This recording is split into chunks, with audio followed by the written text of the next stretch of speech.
Hello friends, and welcome to your favorite channel Words Rain.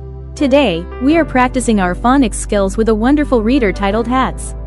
Part of the popular Reading Stars Phonics collection, this story uses simple words to help you become a confident, independent reader. Grab your favorite hat, settle in, and let's read together. Kaz can sit in the sun. Will Kaz be hot? No, Kaz has a sun hat. Kaz will not be hot in the sun. Kaz has a hat. The hat is a fez. The fez is red.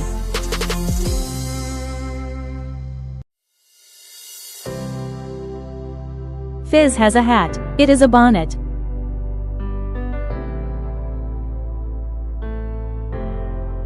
Yazin has a hat as well. The hat is not a bucket, but it is a bucket hat.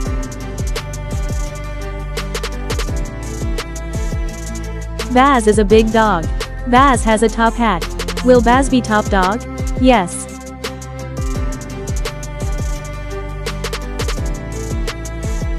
Sam is not a big dog. Can Sam sit in the top hat? Yes.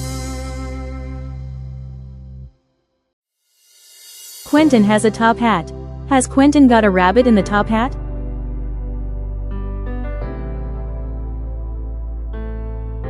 Yes, Quentin has a rabbit in the top hat. Is it fun to be in a hat? Yes, it is.